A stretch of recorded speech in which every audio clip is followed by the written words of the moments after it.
Guys, welcome back to the Silver Motion. This will be round 2 of our Road to Halloween. We're just watching a ton of scary movies until Halloween night.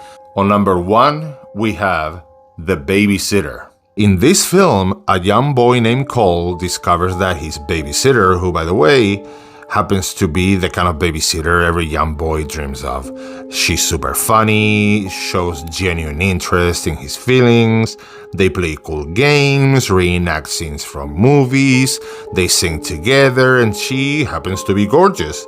But what Cole doesn't know is that she has a very dark secret. When he stays up past his bedtime one night, he gets to uncover said secret, and he finds himself in a full-blown fight-or-flight situation in which he'll have to use his wits to avoid a certain and gruesome death. Man, this is one of those. You can just tell the actors had a blast with this movie. They give 100% to the cause. And what's the cause? A shit ton of fun and a shit ton of blood. If you don't like blood and comedy all mixed up into one movie, this movie is not for you.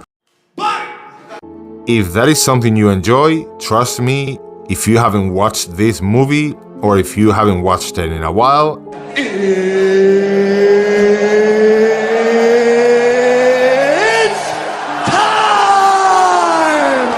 for you to watch it, because man, did we have fun watching The Babysitter. The Babysitter gets a 9 out of 10 for what it could have been, and it's just a few tweaks away from being bloody perfect. Quick bonus round, there's a sequel called The Babysitter Killer Queen, and long story short, if you enjoy the first one, you will enjoy this one, but it's nowhere near as good. It has its moments, but yeah, it's more like a 5 out of 10 for what it could have been. At least they tried. On number 2, we have the 2013 remake of Carrie. For Carrie 2013, the plot is the same as the original, guys. The story follows a shy and socially isolated high school girl named Carrie White, who has telekinetic powers and has a crazy extremist psychopath for a mom. Bullied by her classmates, Carrie's life takes a dark turn when a cruel prank at her prom takes place, making her realize that she can use her telekinetic abilities in very creatively violent ways. Yes, guys, I am having a terrible time with the freaking word telekinetic. I know it's not so hard, and when I say it by itself, telekinetic, it's not very hard. But if I try to use it in a sentence, whew, the pain. Anyway, moving on. I'm really trying not to spoil too much with these quick reviews, but this is one that is just pretty cut and dry. I guess the main issue with this remake is that it really felt like one of those that was very much unnecessary. This movie spends its runtime trying to pay homage to the original while simultaneously trying to bring a fresh take on the same story. And guys, the whole thing just feels a bit forced. And even Chloe Grace Moretz, I hope I said that name correctly too, her performance just seems a little fake. I don't know, she literally takes me out of the movie a few times. I consider her a talented actress. Unfortunately, she just couldn't make this one work for me. Julianne Moore is excellent as the crazy mom, and she's probably the best part of the movie. But yeah, guys, there are definitely much better movies out there to watch. This gets a 3 out of 10 for what it could have been, and it is decent for background noise. I do feel that towards the end it picks up, almost redeems itself with the final sequence and the final scene and how everything unfolds, but yeah, it's all in all 3 out of 10 for what it could have been. On number 3, we have A Nightmare on Elm Street, the remake, 2010. Man, I guess we were on the mood for remakes. Just like the original, Freddy attacks a group of small-town teenagers in their dreams, making sleep a deadly game.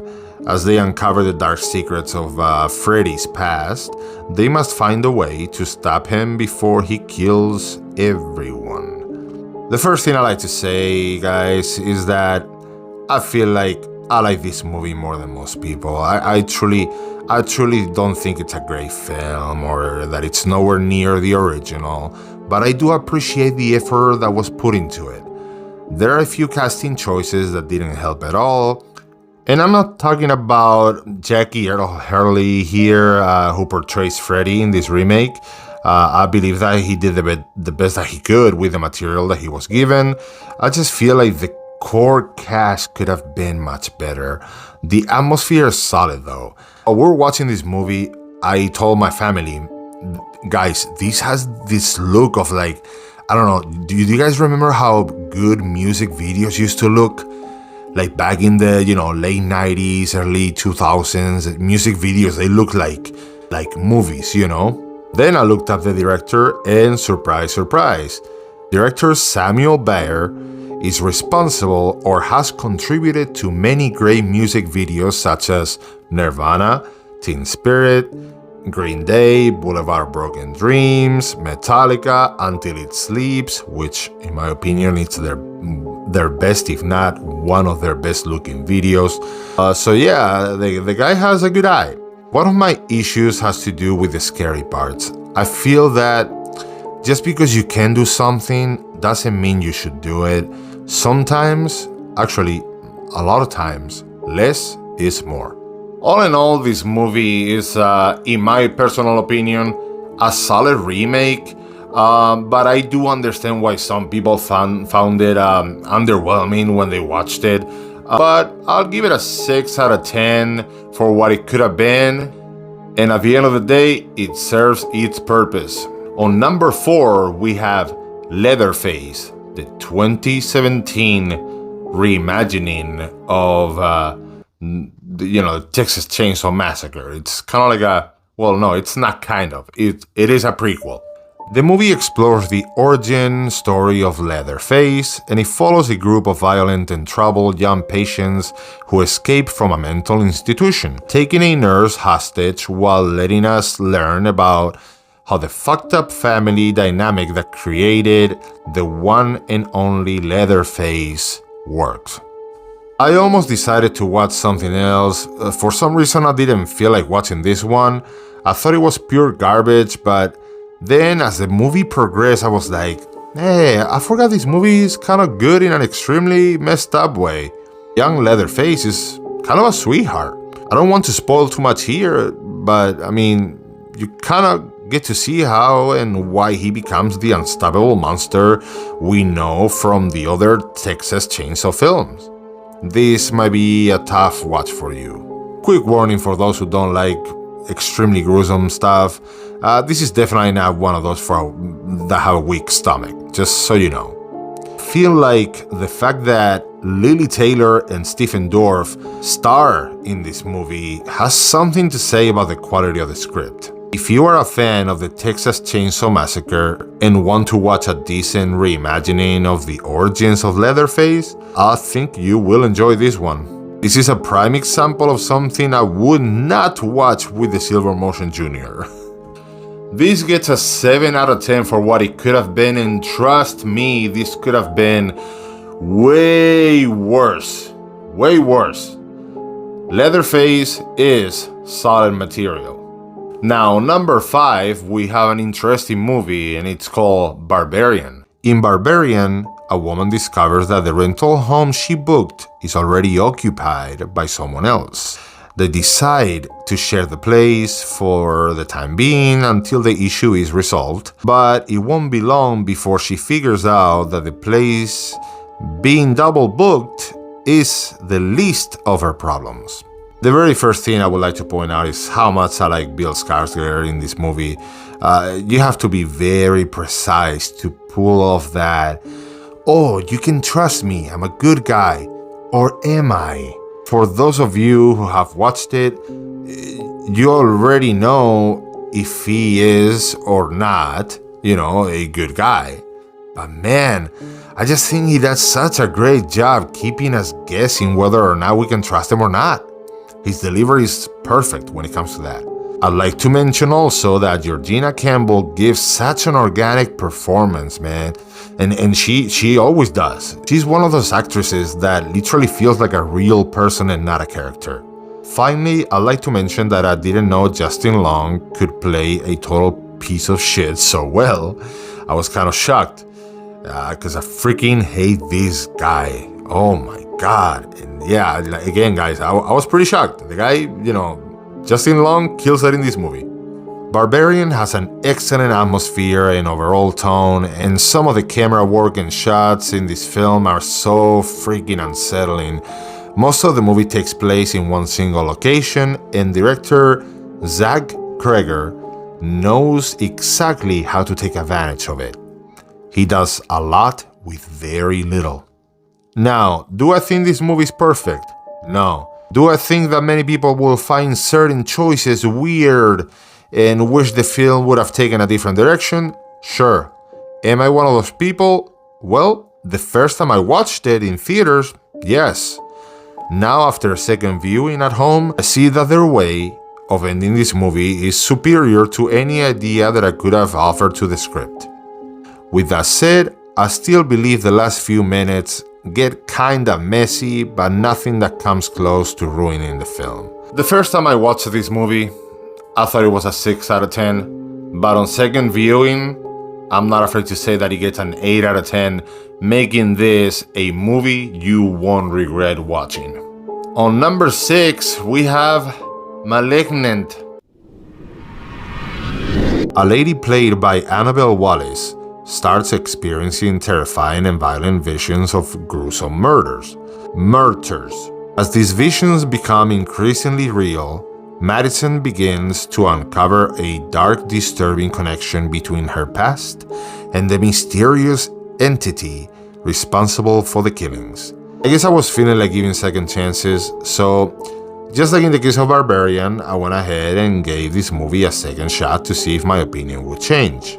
The main difference being that I hated this movie the first time I watched it, and I was in shock at how bad it was.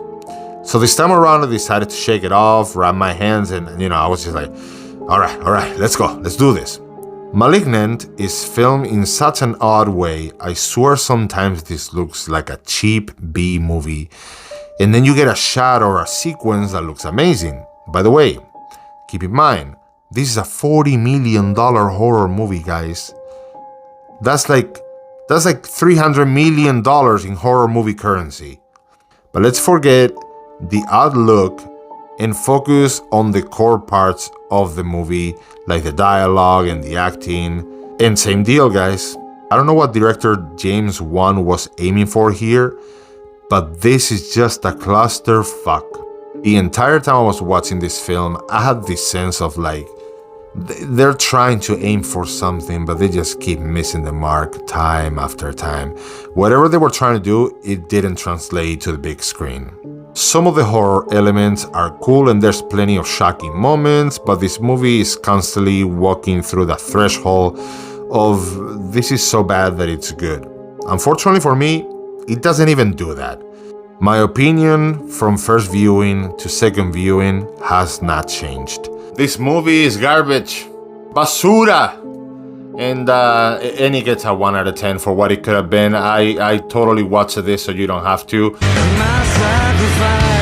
Especially taking into consideration that we have a great director taking care of this movie, behind the camera, and we have $40 million to spend. I mean, you can make 10 solid horror movies with $40 million. So, what can I add to that? If you love Malignant, or if you feel like, hey, it wasn't that bad, please go down to the comments and explain to me what the heck I'm missing, because when I watch this movie, it's a mess. It's just such a mess. Oh my gosh, I'm telling you, I'm never watching this. You gotta pay me to watch this movie again. Like it's bad. Can it be any worse? Moving on to number 7, we have The Wailing. The Wailing is a South Korean horror film that follows a small village plagued by a series of gruesome deaths. A cop, who initially seems like a South Korean version of Homer Simpson, gets involved in the investigation, which points to supernatural forces. As he goes deeper into the dark secrets of the village, he must confront ancient rituals and the supernatural entities to save his family and the community from an unspeakable evil. Now guys, I kept seeing this movie recommended by horror movie lovers, and I finally decided to give it a chance. The Wailing was such a unique experience. The film is masterful at keeping you engaged and wondering what the hell is going on, to a point. It has its share of comic relief that lands time and time again, but in no way, shape or form does the humor eclipse the extremely unsettling feeling and the horror this movie delivers through its disturbing imagery. I do have to point out that it dragged a bit on the third act and it got convoluted towards the end. The Wailing is definitely a bit of an oddball, and on first viewing I have to give it a 6 out of 10 for what it could have been. I believe that it just serves its purpose. The first act and then the very end, when you look at those two together, it's so freaking solid, man. It's that part, those two combined, that's a 9 out of 10. And I do feel like the overall movie, if it would have been polished a little more and just kind of like, you know, there's certain parts that aren't necessary in this movie. It's a bit too long. It drags a lot of in certain points. Yeah, I just feel like it wasn't polished enough, but I will watch it again because I feel like it's one of those movies that deserves a second viewing. But as of right now, guys, 6 out of 10. It serves its purpose. On number 8, we have Blood Red Sky. When it comes to Blood Red Sky, I want to give you the quick plot, but it feels like this is one of those movies that you might appreciate more if I don't talk about it much. I will only say what you can simply deduce by looking at the cover of the movie. This is a German action horror vampire movie. They speak several languages during its runtime, but I felt English was still the main tongue they speak in. And yes, I said the main tongue they speak in. I guess we were in the mood for foreign films. When it comes to Blood Red Sky, from the first few minutes of watching this, you can tell right away that a ton of love and care was put into the details to make this a solid movie. This movie delivers on the action, the horror, and the vampire side of it. My only nitpick is that it does have that straight to DVD look to it, or in this case, straight to streaming. So don't expect it to look like Blade Runner 2049. Taking everything into consideration, I feel like Blood Red Sky, it's a 7 out of 10 for what it could have been, and it is solid material. Now, number 9, we have Friday the 13th, 2009, so the remake. Call me lazy, but here's the thing. I already have a review on this movie. It was one of my first videos. I will put the link on the description, but I'll give you the long story short on how I feel about this one. I think this remake does a great job at telling you pretty much the whole story of Jason without having to watch all of the other Jason movies. It isn't great by any means, but I always have a decent time watching it, and it's 100% your middle-of-the-road slasher flick. And 6 out of 10 for what it could have been. It serves its purpose. That's pretty much it. And finally, on number 10, we have Freddy vs. Jason. Freddy vs. Jason is a crossover horror film that brings together two iconic horror villains. We got Freddy Krueger and we got Jason Voorhees. Freddy resurrects Jason to create fear and chaos in the town of Springwood. However, things spiral out of control as both killers battle each other, and the local teenagers caught in the middle must find a way to stop the bloodshed. First of all, guys, I would like to say that this is my favorite portrayal of Freddy by Robert Englund, and at this point you can tell he's played Freddy so many times that he's got a perfect grasp on the psyche and physicality of the character. Every word, every expression, every move he makes. Every bond you break. is simply perfect, and I've never seen him play it better.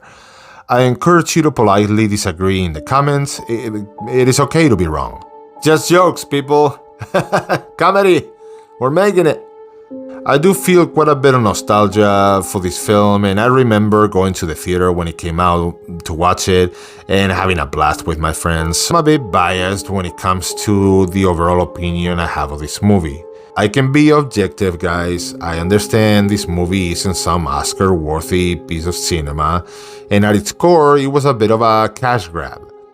But one, I'm very glad happened, because to me, it's a good time every time I watch it. Most of the kills are pretty awesome, and I feel the main story and how they set up the whole crossover could have been way, and I mean way worse than what we got. So fuck you, Rotten Tomatoes, because in my opinion, Freddy vs. Jason gets a 7 out of 10 because it is solid material. Boom. Alright guys, as always, thank you so much for watching. This is the Silver Motion, more videos coming soon. So stay tuned, like, subscribe, ring that bell, and leave me some comments with your thoughts, okay? See you on the next one.